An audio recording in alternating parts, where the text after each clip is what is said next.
Welcome to Forward Momentum, a podcast about independent watchmaking, a niche within the watch world where some of the most talented, creative, and innovative watchmakers are redefining what a watch can be. Join me as we uncover the stories behind the craft, trace the history of independent watchmaking, and explore the evolving watch market.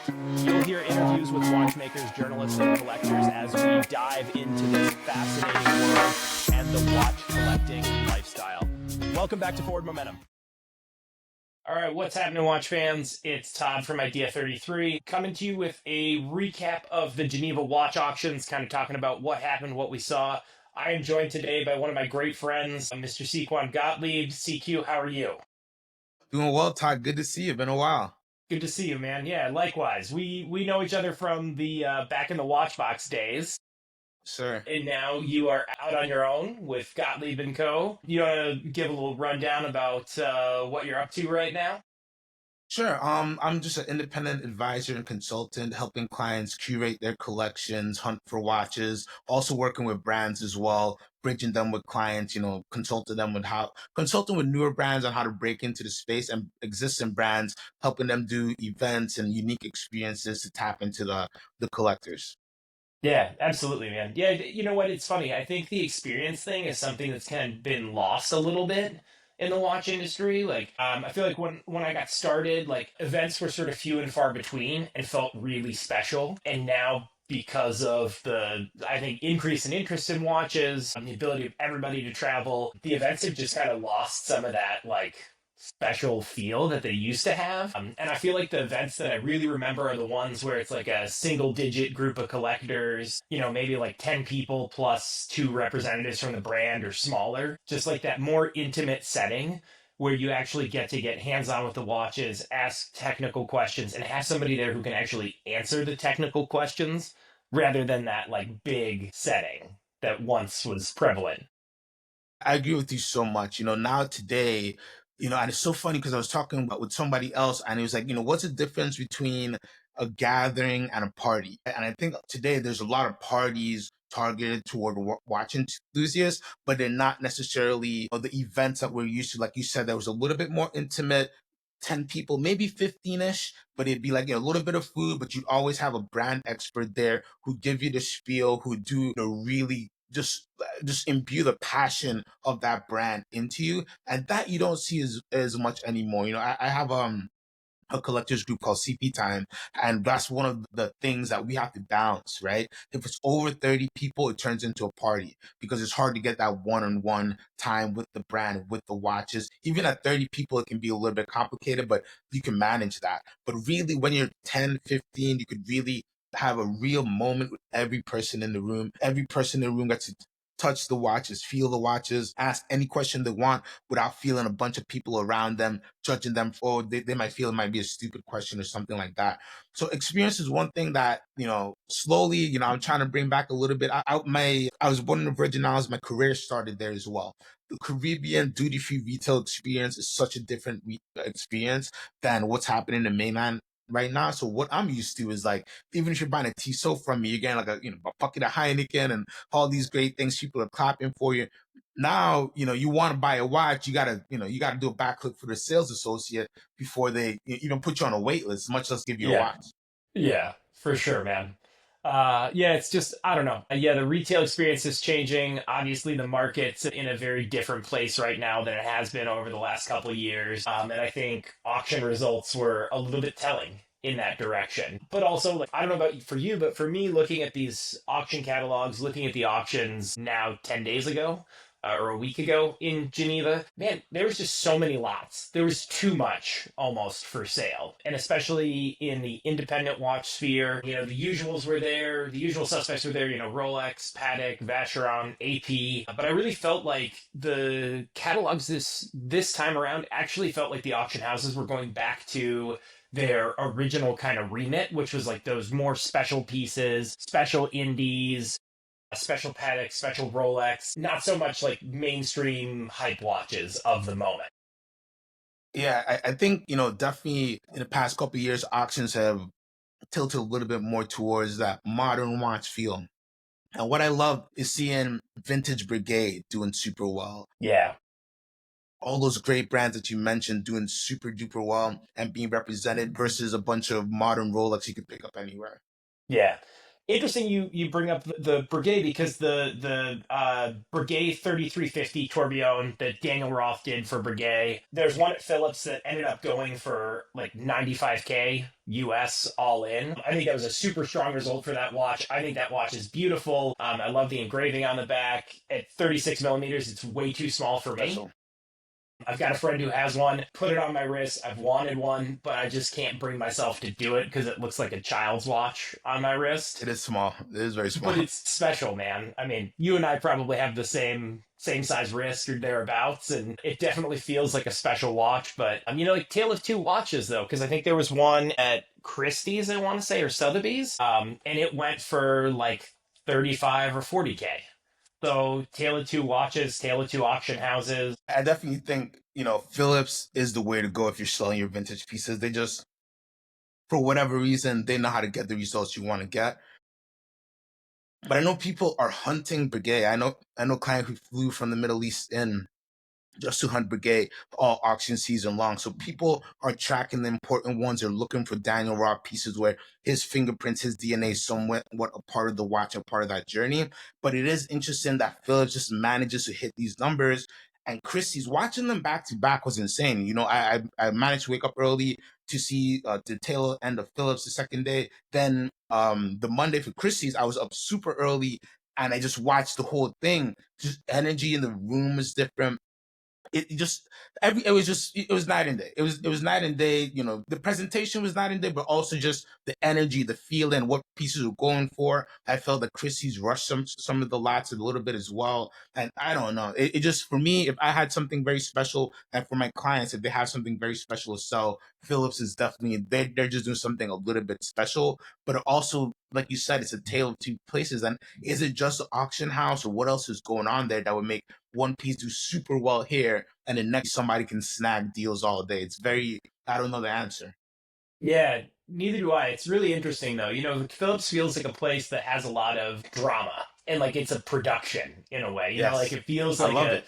it feels like you're watching a TV show, and then the movies they do for like the Paul Newman Yeah. Daytona, like all those special little touches that they do. And like I know a lot of their content team and their writing team, they're all amazing people, great knowledge of the watch industry, great knowledge of watches, but they do some super special stuff, and they definitely feel like a theatrical performance of a watch auction.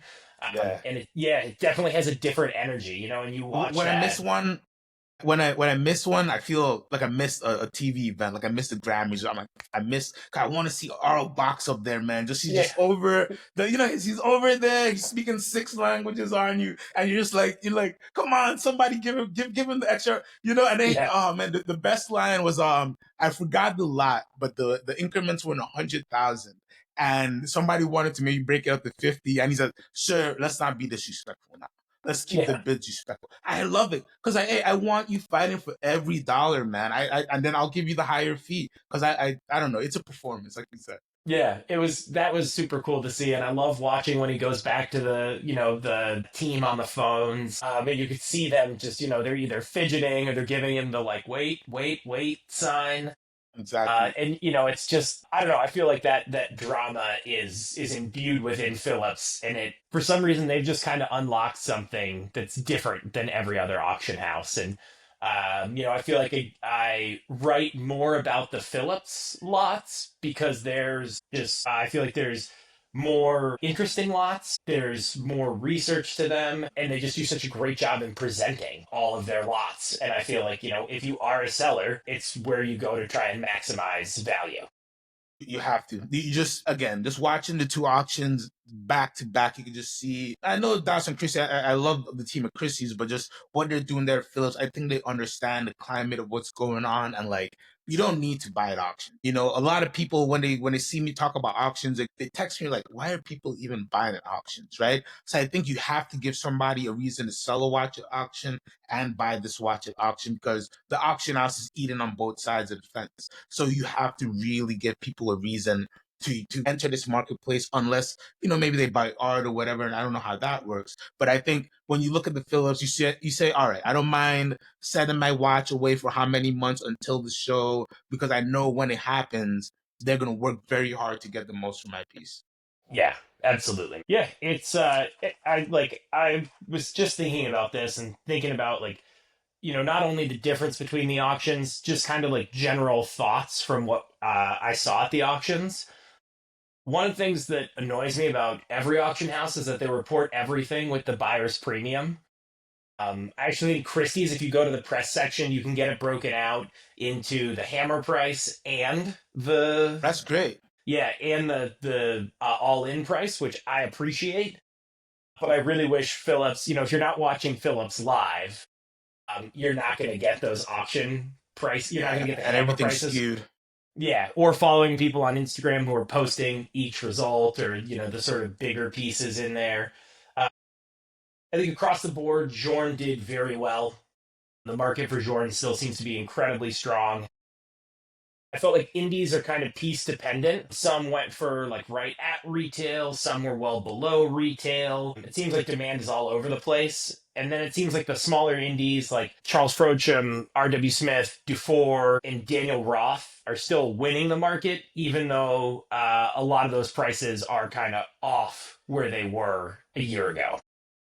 Yeah, I definitely say the smaller indies, those real they've kind of swung back. But again, as you said, there's still appreciation, there's still action going. I think people are just, they're not spending as much. And also, with the tariffs and everything, if you're somebody who's importing that watch back home, back to the US, it made your buying, the calculations are just different. So I think a lot of those indies, I think US buyers are big buyers of those indie brands. And that had something to do with it as well, because on top of the buyer's premium, you got the 10% tariffs, and then you're going to have a local sales tax depending where you are. It really changes the game, and we're talking very, very big dollars. So I think that's why we saw a big pullback there with indies. We need a couple of other auctions sessions to really see what's going on there. But yeah, I think, in the bigger indies, pieces like Did the Tune where you can easily get. I think if it's not a special watch, nobody's going to chase it. And to see all those debuts go back to back to back and not get the results that you think they would was just a testament to that, of like, there were good pieces. Like the Starry Seas is a good piece, and like, it's a little bit hard to get, but it's something you can get registered interest now. I'm sure the wait isn't more than 3 years to get one, so you need a real reason to jump in to get one right now, and I think that reason isn't there.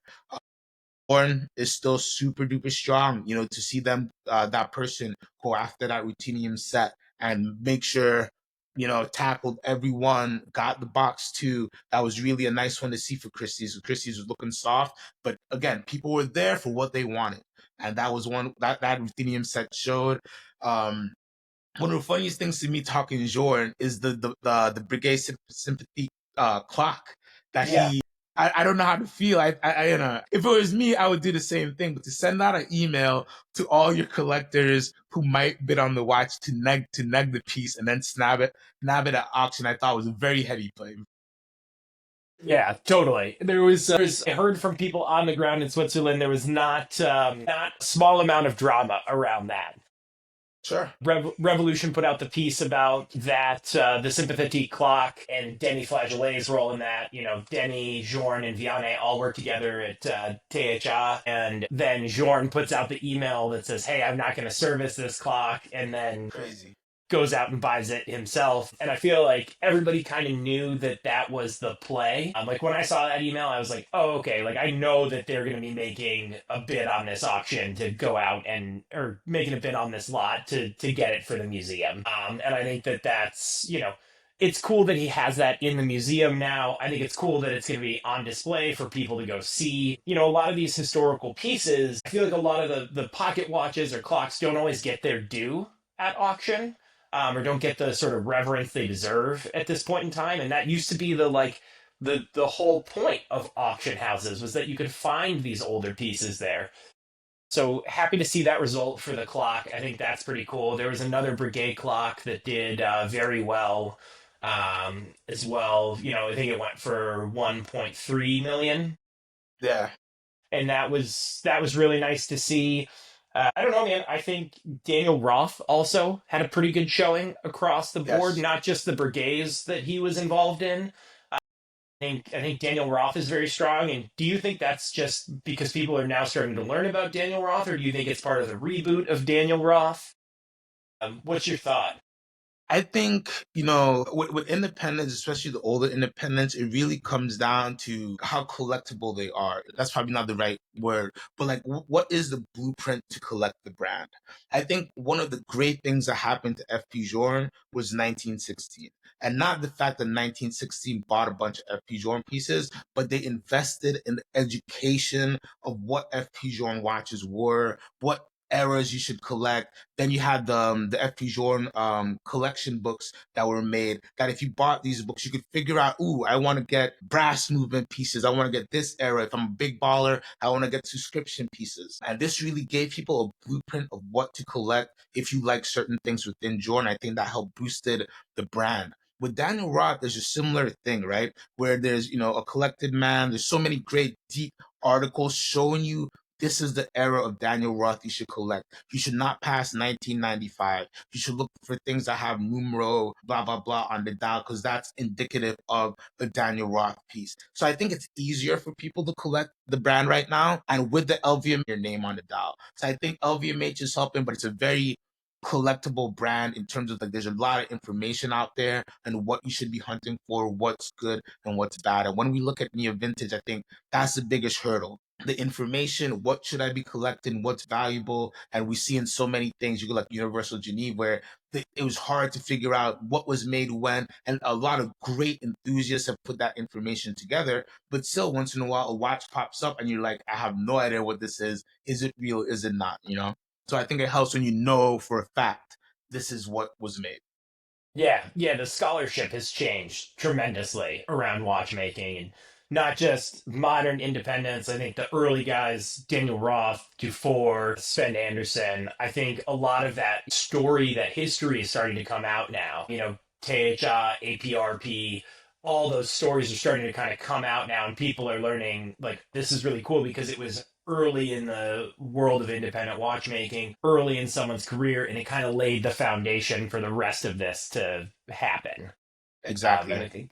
I think that's a really neat change, and I'm excited to see that as somebody who loves the history of independent watchmaking. I'm just excited to see kind of where this goes too. Yeah. I think we're in a great, great period for independent watchmaking. I think as an industry, people are like, oh, we're low, it hurts if you're in the secondary market.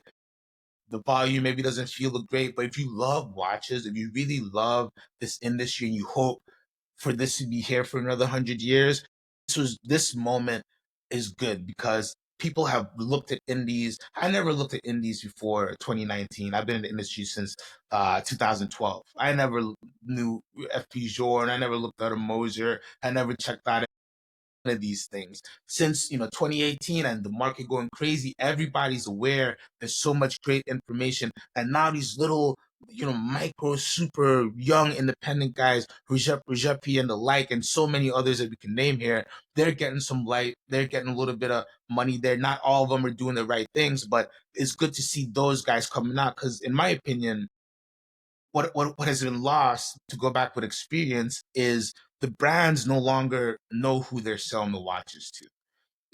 That's why we get these interesting experiences or these parties, and then certain collectors don't like the parties because they miss the old days of like they're getting 10 people together and having a nice intimate dinner, or taking some people to Switzerland, things like that. And then you look at the marketing of certain brands, they just like, you don't know who they're speaking to. But with the independents, you spend 100,000, you get to have like an hour-long conversation and really get to the essence of the person you're supporting. Where's my dollars going? What do they want to accomplish? What's going to happen in the next 10 years? So I think now that's where collectors really want to be. And we're back to when Henry Graves commissioned pocket watches. We're back to that. Why did he make that watch or request that watch? Just because he loved the brand and he loved the scholarship of Rolex. So he wanted something super special. I doubt he thought it'd be a great investment in the future. He just wanted something really cool, and he was a watch nerd at the end of the day. And he just wanted something to test the brand that he loves so much.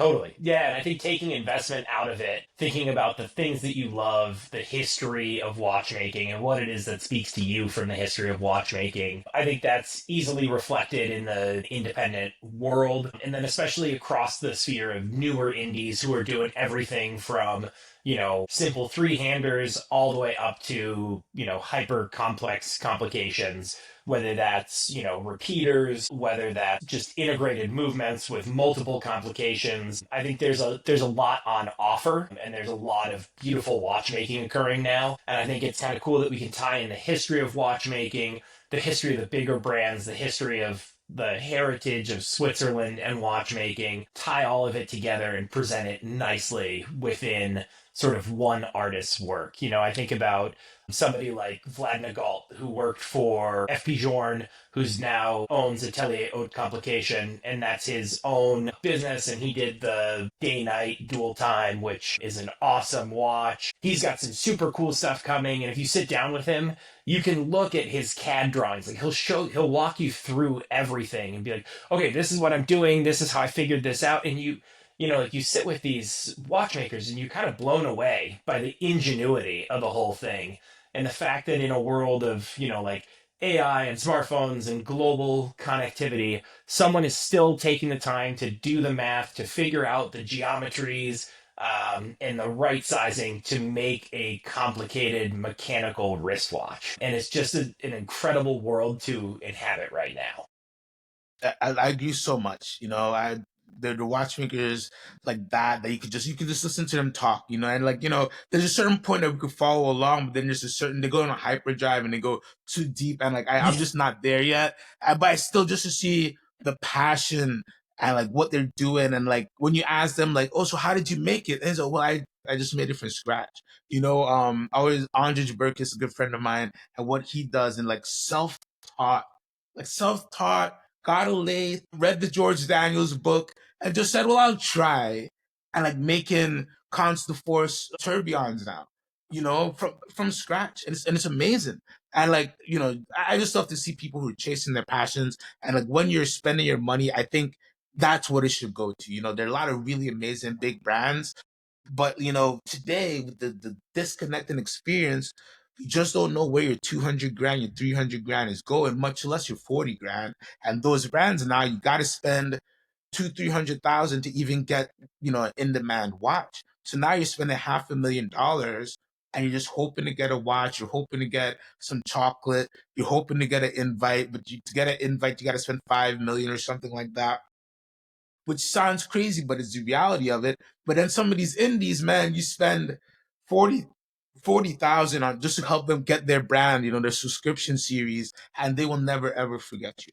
They will never ever forget you. And not only that, they will any little tweak you want to make to the watch and you want to make it the Todd Shirley edition, whatever. They'll do it because they just appreciate you giving them the support. So easy, piece unique, boom. Maybe it sells for nothing. Maybe it's a $1 billion watch one day. You never know. That's the game.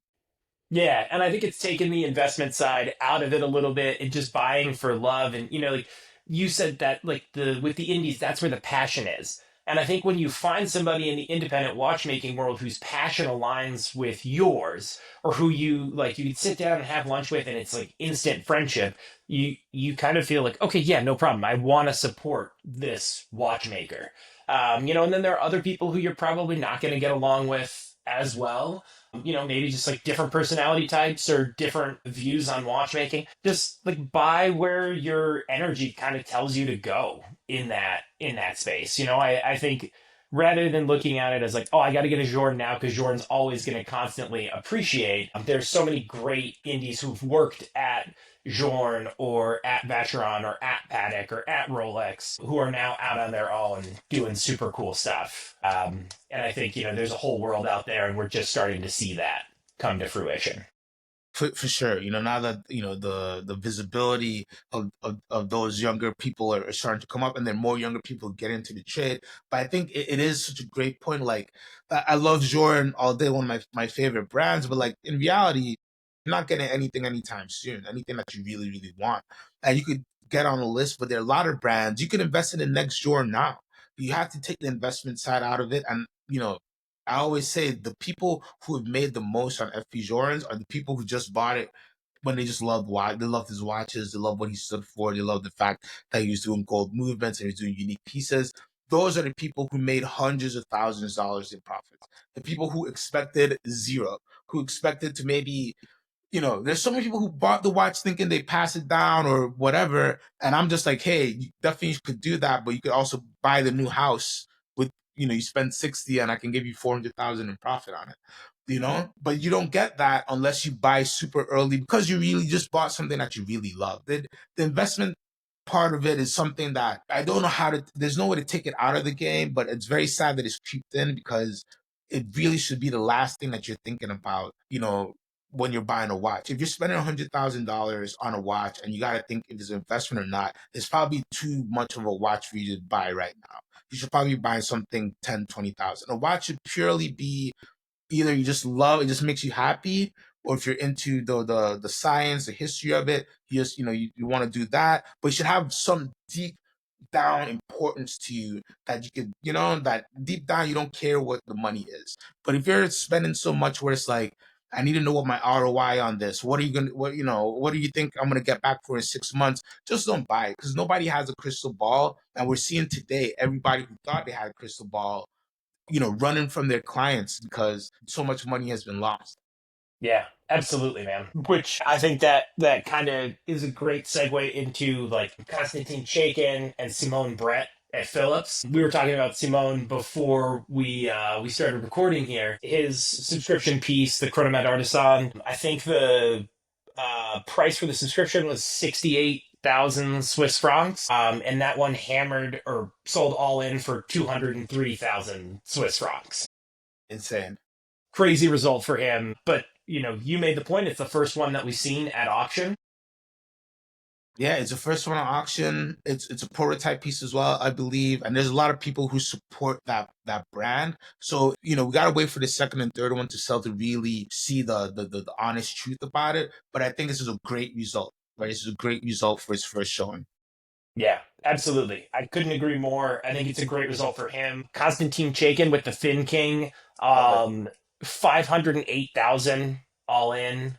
6K US. That's a great result for that watch. I think that, and then his painting that sold right after it, like that Yeah. was a pretty cool touch. Like I don't remember if those two went to the same bidder, but I really hope they did because that would have been super cool to have that pairing.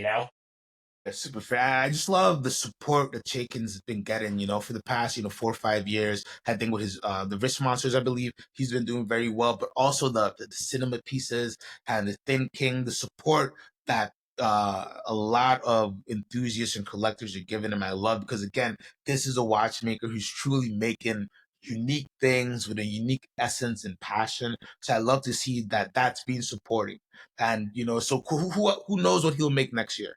And I love that. He's one watchmaker I have. It could be a minion watch, it could be a Pokemon watch, or it could be another thin watch. It could be a mini repeater, it could be a perpetual calendar in a classic form. I literally have no idea, but I know that I'm excited to see what he comes up with next. And I love that he's getting the support. Really good result on the Thin King. And I love the watch. Yeah, absolutely. I think that was a super cool result. That was a fun auction to watch too. That was a fun lot. I feel like it went back and forth a lot. It went through like I don't know, 14 different countries. I want to say like Yeah, it was that one just was like fun to going around the see. room. Yeah, like super global interest in that one. That one really felt like a special piece and a special auction for me. What about the Philippe Dufour Foundation pieces? So you had, a Haben Nagant in there, you had a Moritz Grossman, you had a Ludovic Ballard, you had of course, a Philippe Dufour in there. I feel like all those pieces were really strong, and I feel like, along the lines of those thematic auctions, especially thematic auctions that support a cause or a foundation. Not every piece is strong, but I felt like the results were strong across the board for all those pieces. Yeah, I think I'd agree with that. Like overall, it was a good show, and of course, a Dufour being there with a butterfly pattern, you'd expect like a crazy bidder to just like go insane on it. I think again, that just goes to the climate right now of nobody knows what that would sell for again, so it's really hard for you to for you to spend. It's interesting, right? Because you see when things like Only Watch come around, the crazy results Only Watch gets. I guess, with this, I wasn't expecting Only Watch numbers, but I was expecting that type of excitement. But good to see solid numbers. But again, it's very interesting to see what rooms do what during what market. It's a very weird time, so everything you have to take with a grain of salt. I do think some of the heavier US collectors probably we just, even if they were in a buy-in mood, it's just a little complicated to figure out what's your end dollar amount that you're going to spend and you're going to wire to these four different places. So I think that had an effect, go a little bit stronger, but it's a good cause. And I think I love these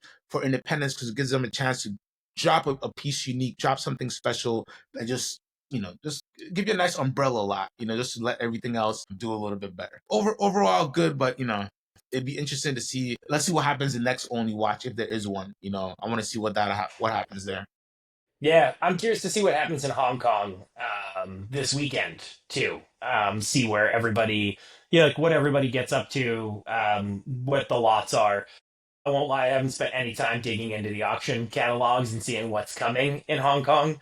But those auctions never disappoint. There's always some really unique pieces in there. There's always some crazy indies in there. So I'll be curious to see how that goes. I think, once we get through sort of spring auction season, we might have a better feel for where things sit. But right now, I think you're right. I think things are lower than we would expect them to be. I mean, they're definitely lower than they were 2 years ago. There's just a different market sentiment right now. Like contrast Konstantin Chaykin's Thin King for 600K all in US with the Richard Mille UP01 for Ferrari at Christie's, which went for 756 K Swiss, which is 900 US. That's what, half of retail for that watch? Yeah, I think retail's 1.8, 1.9 or something like that. Yeah. Yeah. Got to be a disappointing result for RM. And, watching RM across the board this weekend, it felt like everything, save like the Nadal tourbillon, was low. Yeah, and Like even everything that did felt soft. only I think that did the low estimate, Yeah, like if I'm 1 correct. 1, maybe. Yeah. Yeah. So Richard Mill, I don't know. It's one of those brands where, when you go back to, and I hate to say like the classic collector or like, the interest of because I think, collectors from everywhere, from whatever agents, whatever, if you can buy it, you should jump in the hobby. But definitely, I think the staying power for Richard Mill is shown to be softening a little bit. And the collector who enjoys a vintage brigade, a Dufour and things like that. I don't know if he's jumping for a RM. I think, RM market probably was held up by a lot of dealers and a lot of people who are just looking for just a nice, quick fashion luxury statement piece. RM, I always tell people this. Richard Mille is one of the only brands where people talk colors. They don't talk complications. They talk colors. I'm looking for the red one. Do you have the black one? I need the pink strap. Literally that's how the talk is when you're talking to a consumer. But other watches, you're talking about the movements, the complications, and things like that. So I think it's just fading away. I think they enjoyed the COVID market where you could sell a lot of watches to people who would just be able to make a lot of money. You could buy it back from them. So that just kept the market going strong. But today when you can't get a Richard Mille at entry level. So how is that new collector getting into it? You're to start in the collection, you're spending a couple hundred grand, really, at least $150 to get a watch, and it's like you could spend 150,000 and get so much more. So I just don't know who's there really educating the market, really stirring up real Richard Mille collectors. And if you just leave it to the hype beast side of the market, this is what's gonna happen. It's slowly gonna come down.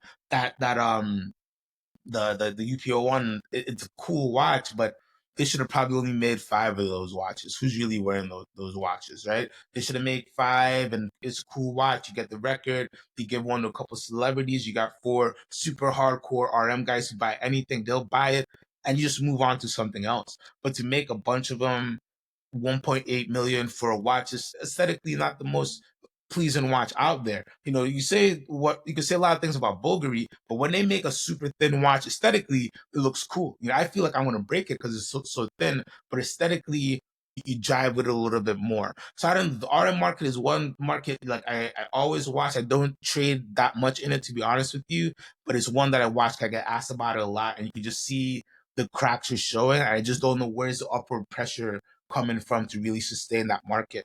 When you look at celebrities and athletes, they're starting to go. They're wearing David Tunes now. Mark Zuckerberg, he's wearing everything but RM, right? Yeah. So and it's slowly, Literally everything. literally everything, every big boy baller. I walk in the room, you gotta shut up and look at my wristwatch. You could get show and it literally shows like, hey, you can have a ton of money, spend a ton of money, not wear RM, and only the people who know will know. Because most people don't care about a group of Forsey handmade one, but the right people, I see that I step back, I come to you, shake your hand, hey, I'm CQ, like I don't even know your name, sir, but just that you have this watch, the level of your taste, I gotta shake your hand. Yeah. So it's just a different world. And I think RM slowly is going to lose that effect. I mean, listen, F1 is going to keep RM up there, but it's definitely losing some of the pizzazz it once had. Yeah, for sure, man. And because you mentioned Greubel, he's had a Greubel GMT Sport. All in, it was about 257K US, which is about Mm. half of retail, which felt like a really soft result. But I feel like I see this with Greubel all the time. Is their retail pricing is high, their secondary market prices are sort of like half to two-thirds of retail pricing on everything but like the handmade one. But I love the GMT Sport. I love what that watch sort of represented for the brand and what it did. I feel like they are such an incredible technical like movement powerhouse with Robert Greubel and Stephen Forsey setting things sort of in motion. And I think they're kind of, I don't know, I feel like they kind of meandered around a little bit, and I feel like they're now kind of finding their path forward with the Handmade series and, kind of diving back into the history of what Robert and Steven did from their time at APRP and forward to find some more like grounding principles for that brand. Does that make sense? Yeah, I agree with you. It seems that since Antonio Cauchi has left, they've really gone back to the traditionalism. The issue that Greubel has is they're expensive watches. They're worth it, but they're expensive watches, and there are not enough people being champions of the brand. The issue that all brands have is a secondary market, right? You will succeed if you can master your secondary market. That can be invested in the secondary market yourself through a certified pre-owned program or working very tightly with secondary dealers to support them in selling your watches. That could be in making sure watches are serviced great, helping them out with archives, whatever they need to present your watch. If you see them listing something wrong about your watch, you get in there, you send them an email, hey, I see you have something, this detail's wrong. There's a big PDF with all the information you can need. I don't know if that'll ever happen, but that's what they need. They're great watches. And one time I had a debate with somebody versus Greubel Forsey versus RM. Big watch AD owner, blah, blah, blah. And he's like, we're eating a burger. And I'm like, why? Why? I love Greubel so much. It's such a better watch. I love the double bouncy. I think it's an RM killer. And he's like eating his burger. He stops and he's like, if you're in downtown Miami, Brickell at, 11 at night, the ladies don't know what the Greubel is. They know what the RM is. And it comes down to sex appeal. And like, I was so crushed because like I wanted to fight, right? But it's true. They're such great watches, but they don't have the sex appeal. They're not marketed the right way. And when you're spending that type of scratch, you got to speak to me, especially with the way the market is, because I'll always buy Greubel secondary market because I see the value there, right? Yeah, Even though there's totally. so much handmade handwork and labor that goes in that if you did a calculation, it actually makes sense. They're probably one of the few brands that like the dollars make sense for the labor, but there's no champion right now. And I think they're going to do a good job in bringing it back to traditionalism. But I don't think what Antonio was trying to do in the double Balenciaga, the Sport Convex series, and trying to get a little more hip, a little bit more sporty, I don't think that was the wrong thing, but the messaging is tough. I've sold a lot of Greubels, and it's hard to sell one retail, and they come back to sell it to me, and it's like, there's nothing I could do.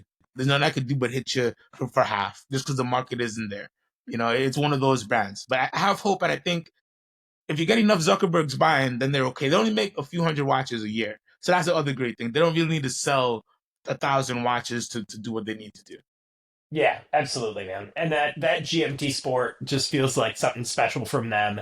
That feels like an RM killer to me for sure. It feels like a more if Yes, you know you know kind of RM, you know.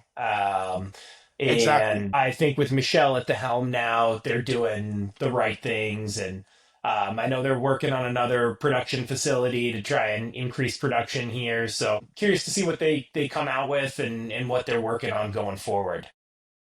I got one more for you, man. Mill subs. Rolex mill subs.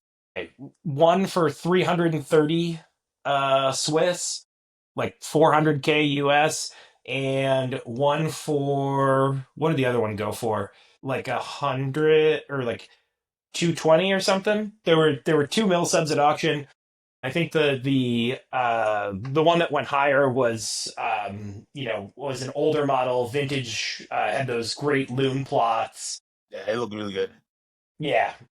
Uh, what's your thought on that? Because I think like 330K for a vintage Rolex is insane. In today's market, right, with Periscope lurking around, it's very strong. I think there is something about that vintage Submariner market that like the Daytona market definitely has its collectors. Those Paul Newman hardcore guys who just like they hold on to it. But there's something about the mill sub market, even before the numbers got crazy. I remember when I first kind of dipped my toes into the secondary market, the real hardcore vintage guys, it was the sub guys. You know what I mean? Subsea dweller guys, they were chasing out Comexes and things like that. So I think that community is still super strong. And I think a lot of those guys who are hunting for a long time, if they got the scratch, they're still chasing if it's a good watch, if they can, I'm sure they have WhatsApp groups or forums that me and you can never get into where they can really verify things and like ask 100 guys. And if you get 100 green lights and you spend what you got to spend to get this watch. So I think that still goes on. But the vintage Rolex world to me, I think is such a scary place, man. It's such a scary place. You don't know what you're getting. You don't know where it came from. There are people who specialize in attacking this market with counterfeits and Fugazi watches and Frankenstein watches. So it's very scary to me, but I enjoy looking at it. It's one of those where like if a client asks me about it, I can only I could be on the fences because like as soon as you go over six figures, you know what I mean, it becomes tough. You know what I mean? Because nobody really knows, and the brand itself is not. This is a big issue for me. Is like the brand itself is not going to help you out. At least with Patek and AP, like you can go with a watch in 1920s and say, "Can you just give me a little bit of info?" And they'll say, "Hey, we confirm the serial number. We can confirm it was sold to H Stearns. You know, it entered the U.S. That's it. But at least it's something." But with some of these older Rolex and things, it's up to the legion of enthusiasts to kind of verify. So I'm happy to see it's still going strong. I think there are probably still a lot of very special watches that people kept from the war and things like that, and people's grandpas and stuff. And I enjoy those stories because to me it's like you bought this watch when it was like $500, and then your descendants you get a big cash in. Maybe they keep the watch, maybe when they need it, they can get a really great cash in. I love to see those stories happen. So I like that the market is staying stable, but it's still a question mark why this does good, but this doesn't go good. And I don't know. You see so many lots being pulled, Todd. Yeah. As soon as you get into the vintage section, it's like Yeah. this lot is. So it's like it makes me like I don't know. I watch it enthusiastically, but it's very hard for me to decipher heads or Yeah. tails of it. Yeah, it's hard to offer like commentary on it. All I can say, like with regards to the mill subs, is like there's always that buyer beware of buying anything vintage anytime, unless you have those groups, you have those guys that you can go to and really vet the information. And like Rolex didn't keep the best records back in the 60s and 70s, and it just wasn't part of what they did. They just produced watches, put them out there in the world, and that was kind of that. And I think like when I got into watch, like when I got into watches and was really getting interested in watches, I found Graham Fowler. And I found Mm. Graham Fowler before the Hodinkee interview. And he had watches on his, like, he had some old IWCs, a bunch of mill subs, a bunch of Seamaster 300 military Yeah. issues. He had all this cool stuff. And I remember they posted one mill sub for sale, and it said inquire for price. And I sent them an email, and this is when like subs were like 6,500 retail, something like that. So send the email, and I'm like, "Hey, I'm really interested in this watch. Can you tell me what you're asking for it?" I get an email back and it says 20K. And my stomach flipped. I was like, "Ugh, no, that's not for me. I can't buy that." And now I'm like, God, I wish I bought that watch years ago because They were out there. 300K for, yeah, They were they were out there. available. Like you could find them, and now I know. they're It's they're such a unobtainium. unobtainium. People got smart to it. Like probably around the time when that interview came out, people they probably started a wave of people hunting. But back then, you could have just came up on one. Again, people like if you're in a secondary market, people are calling you, "Hey, I found this watch." You didn't, as a dealer, didn't know until you got it. You're like, "Oh shit, this is a." Oh, you check the serial number, man. This is a mill sub or something like that. So yeah, but now and the people know and they're super savvy. But yeah, and I think he probably ushered in a lot of people to and helped them collect those military divers. And there's something about knowing that like these are watches that they maybe were used in the service, but definitely people in the service were using them, taking them on missions, came back and say like this thing saved my life or did this or so I think that energy will just always carry them to a certain high. I just think we'll never know those groups of that. We probably, I don't know, we might meet the heavy mill sub guys, but they're probably like they don't want any outsiders now. They probably cleansed it as like nobody's gonna ruin our little sect. Like how the Daytona minefield is out there. It won't be like that for the mill sub Yeah, guys. absolutely, man. Any final thoughts for you on the auctions in Geneva, or any thoughts for Hong Kong coming up? Interested to see Hong Kong. Interested to see Monaco Legends. I think maybe that's after Hong Kong. It's coming up very shortly as well. So interesting to see what they do since you have all these new players in the auction realm. It's interesting to see who's getting what results, and it kind of lets you know what's going on with the market. But I think Hong Kong is going to be the real test because it is what it is. If you're in the US, it is what it is. You know what your economy, financial situation is going to be.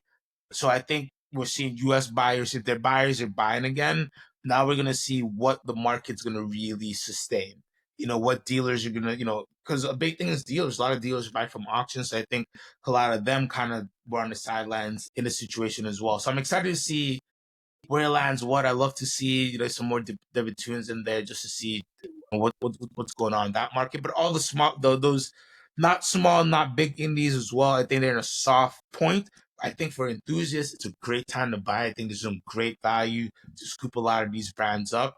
But yeah, I don't know which will go, but I'm excited to see where it is. So maybe we come back and reanalyze. 'Cause I think it'll be a great a testament to the market. We're heading into summer, and it'll let us know what the year is going to look like. Yeah, man. I'd love to have you back to break down Hong Kong, and then we Come back. enter the summer break, and it's the long wait before we get Geneva Watch Days, and then we get some more releases, and then for the US market at least we get Watch Time. We get we got Watch Time, then you got the New York auctions or the fall auction season, so you've got New York, Hong Kong, Geneva all over again. So, summer, we're kind of entering, after this weekend, we kind of enter the drought where there's Yeah. very little watch updates or releases. But yeah, man, let's break it down again soon. But before I let you go, where can people find you? You can find me at cqthewatchguy.com or gottliebandco.com. CQ underscore the watch guy on Instagram, YouTube, all the socials. Feel free to shoot me a DM if you need some watch advice. I'm always here for you. Awesome, man. Thanks for doing this. This was awesome. Fun to I'm talk, glad we could finally do it. indies. Yeah, absolutely, man. Fun to talk indies, auctions, all the good stuff, and kind of look at the results in context. Like people are still spending money. It's just differently than it was 2 years ago. And big names are still drawing big dollar values, just not the same dollar values that they were 2 years ago. Exactly. I think, but we're back to a realistic market. Big spenders are going to spend, big brands are going to do, but there's no reason to overspend. There's a time where we over the collectors are overspending just because we were all in a frenzy, and now we're still taking bites, but we're back to a more realistic market. But people are still buying. Yeah. Watches are still moving. Reality, yeah, I think reality has set in here. And that's a really important thing to know. And I think we'll know more post Hong Kong and going into the summer where the retail market kind of goes and how things continue to shake out. For now, like, I don't think it was metals on the watches that influenced pricing. I think it was really just this is where the market in reality sits today. Exactly. I think no matter what like even if the economy was humming and we didn't have the tariffs, I don't think the results would have been too far. I think some of the indies I think would have trended a little bit higher, but I think no matter what, the real watch market is coming back. And when you started looking at watches, people bought watches at retail and they sold under discount. And we were just living in this world where you buy a watch, you wait for a watch, you buy it, and then it's worth more. And we're coming back to reality. If it's, hey, listen, if it's a rock star brand, you're gonna wait for it, it's gonna do amazing. If you're not a rock star band, you have to play in a few coffee shops and stir the crowd up. Let's say that. And there's nothing wrong with that. It makes you a better performer and it gets you ready for the big stage, right? Yeah, absolutely. And on that note, I think that's a good one to end on. CQ, thank you so much, man. This was awesome. My pleasure. Thank you, Todd. Happy to be here. Okay, good. Thanks.